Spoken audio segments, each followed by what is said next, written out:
Make sure that your local parks commission is less interested in the lawn culture and more interested in pollinator plants.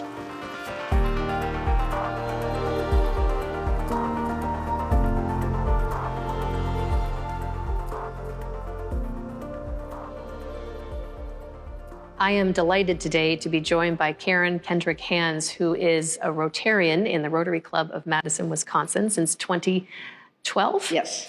And she is also the co-founder of the Environmental Sustainability Rotary Action Group, which we're going to refer to for the rest of the interview as ESRAG. You played a fundamental, integral role in coming to the table while we were establishing Rotary's 7th area of focus, the environment. When I joined Rotary, I was looking for my path, and I had a weekend of insights around climate change. It became my challenge to use the structure of Rotary to find a way to help like-minded Rotarians to come together. And the environment is an area where you don't have to be technically qualified, you don't have to have a certification, you just have to have a passion for wanting to do something good. Isn't that the case? I mean, everyone can do something. Yes, everyone has something that they're passionate about. And because the environment is such a broad area in which to work, there's something that everyone can do that supports more than one mission. Tell me why advocacy in what you do, particularly with ESRAG, is so important. Turns out, if one person in Rotary has a passion about a certain environmental challenge, there will be others in other parts of the world. Each of them has been doing their work in collaboration with other groups in their own communities. So there's a localized community model of finding people to engage with.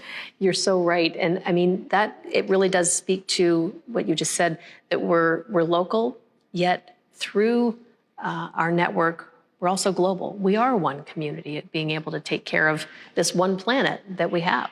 In my work on climate change, one of my colleagues from another group said, well, what Rotary is and what the world needs now is a globally distributed network of community leaders. Community resource is something that you, through ESRAG, are able to provide. What are the tools in your toolbox that someone who's watching might want to access? We were excited with the theme of pollinators, and you go to the esrag.org website and look under pollinators. We have a whole list of actions in different categories, and we tried to offer alternatives all along the spectrum. So what are the ways, I mean, we know that the power of one, we can all plant something, but what can one individual do at either the local, municipal, regional, national level to advocate for positive change here? Make sure that your local parks commission is less interested in the lawn culture and more interested in pollinator plants. I know in talking with many of our Rotaract members, they're incredibly excited about opportunities, whether it's with Operation Pollination, with other initiatives as well. A chance to really, for I think all of us, you know, regardless of age, young thinkers, for us to do something, to get our hands into something.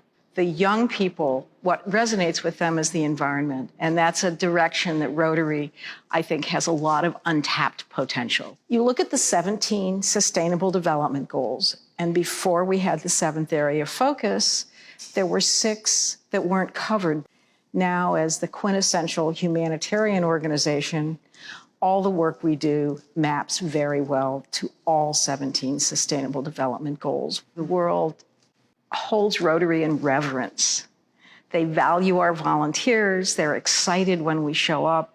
They're energized by the opportunity to collaborate with us, and we need to embrace that, draw on their expertise, and the next thing we know, their leaders will be our leaders within Rotary. Oh, I love that, Karen. Thank you so much for taking the time to chat with me a little bit about this, and thank you for the good work that you and ESRAG are doing. Thank you so much. It's been a privilege.